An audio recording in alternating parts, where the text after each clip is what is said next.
Salut à tous, je m'appelle JoNoël, je suis JoNo et aujourd'hui pour cette vidéo, on est dans mon chambre et je pense que pour cette vidéo, je peux expliquer comment je suis voyager à la montre. Is my French even correct? Hi guys, my name is JoNoEl, also known as JoNo, and for today's video, I wanted to explain how I've managed to travel the world for pretty cheap. But before we get into that, you might be thinking, what the heck are these girls' credentials? And that is a great question. I like to think of myself as someone who is really well traveled. I've been to like 3 or 4 different continents, 20 or some different countries, and like a countless number of cities at this point, and I did a lot of it on a budget.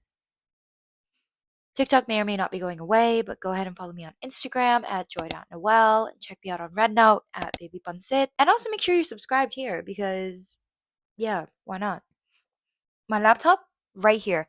I did take notes. I'm just gonna get straight into it. What's the best way to save up for a trip? Save 10 to 15% of your income specifically for travel. Don't touch that money until it's time to pay for your trip, or you're on your trip and you wanna use that money. Also, know that building funds for travel is going to take time and it's going to take an insane amount of patience. Which, trust me, I didn't have that. But if I can do it, you can do it too. You're not going to get your thousands, tens of thousands, millions all at once. I wish it worked that way. You got to give the time.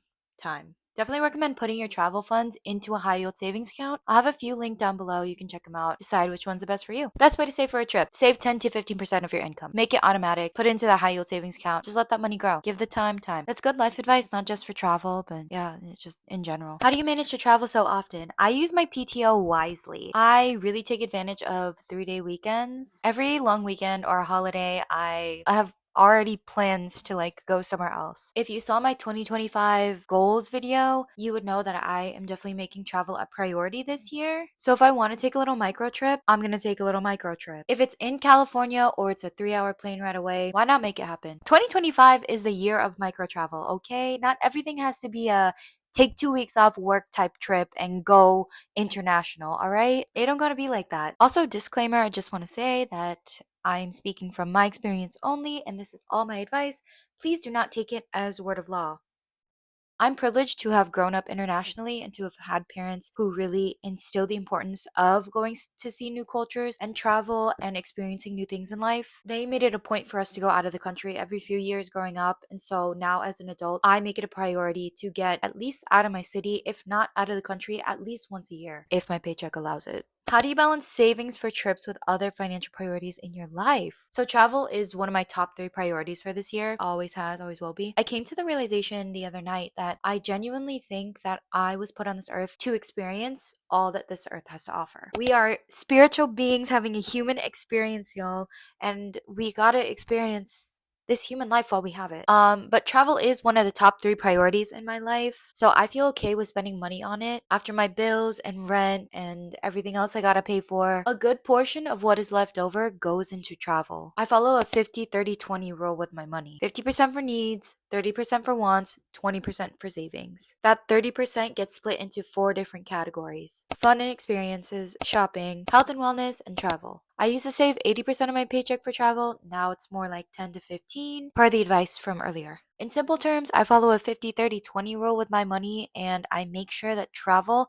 gets an allocated amount each time I get a paycheck. Do you follow a specific travel hacking strategy like using points or deals to reduce expenses? I use my travel credit cards heavy. From LAX, I've been able to fly to a bunch of cities for free or low cost. I was able to fly for free a lot of the time just because I was able to use credit card points. I have a little cheat sheet that I wrote. I have 3 main travel credit cards that I use: my Bilt, my Southwest, and my Chase Sapphire Preferred. Bilt, I use it for cheap or free domestic flights and things to do, and I use it to pay my rent, bills, groceries, gas, etc. My Southwest card I use to get free or cheap domestic flights. I use it to fly back home for the holidays or to like go see friends in a different city, something like that. And I really only use this to pay for my subscriptions like Spotify or my therapy sessions. And the third is a Chase Sapphire Preferred. I use this for international travel and to get hotels while I'm abroad. But I use this to pay for excess shopping, my eating out, my fun money, you know what I'm saying? I use this card a little bit too much sometimes. It's okay, we all have our vices. I'll have links to those cards in the description box below if you guys want to check them out and sign up. No pressure though.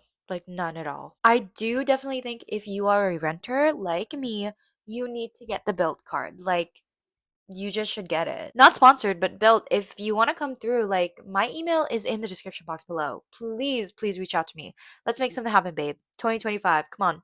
You and I, the tension, you can cut it with a knife. Contact email and creative portfolio in the description box below, okay? Secret to finding cheap flights. Skyscanner. Secret to finding cheap hotels. Credit card portals. How do you pick where to go next on your travels? Sometimes I let the price of the flight determine where I'm gonna go. If a flight is cheap, I'll go to that city and figure out the rest when I land. Do you travel solo or with friends? Honestly, I would love to travel with friends. I think right now all my friends are just prioritizing different things in their life, rightfully so. So I would love to travel with friends. I would love to travel with other people. But right now I've only done solo trips. I'm not mad at it. I just fear that I'm gonna get too used to it that I'm never gonna want to travel with other people. You know what I mean? The trips haven't made it out of the group chats yet, but give us a few months, we'll make it happen. We'll have something in the books. What's the cheapest and most expensive country you've been to? Cheapest is probably Philippines. I don't want to say it's cheap because you can definitely still find some things that are comparable to like prices here in the US, but you can definitely get the most bang for your buck there. I stayed in a 6-person hotel suite at a beachfront resort for 4 days, less than $300 total. Talk about bang for your buck. Most expensive country you've been to? The UK. I've only been to London, but I do have plans on going back. I need to go to Ireland. Need to go to Ireland. Expeditions. 2025, let's make it happen. Do you travel with a specific goal or just explore as you go? I'll have a list of things that I want to see or do or experience and kind of base my days around just crossing things off on that list. I had a list of things that I wanted to do when I was in Paris, and I was really happy because I managed to tick off a lot of the things that I wanted to do while I was there. So it was like restaurants that I wanted to go visit, or sites that I wanted to go see, or experiences that I wanted to go do. So yeah, I had a list of things to do while I was in Paris, and most of my time was just spent doing all the things on those lists. I don't really plan, so yeah, I really do love traveling and I really do love experiencing like other parts of the world. And I really want to do more of it in the future. I think about the places that I've been and the cities that I've seen and the things that I've been able to do. And I'm completely in awe and have so much gratitude for the life I've gotten to live and all the experiences that I've had. And I just like can't wait to do more of it. Do you know what I mean? This is a sign, guys. 2025 is going to be the year of more traveling, not just for me, but also for you. Get your passports out. Get your passports updated. Get global entry. Get TSA pre-check. Get clear. I don't know. Like, get on your Zoom and I'll meet you in Monaco. Bisous. I'm actually really scared that I'm gonna do this whole video and the mic just won't work.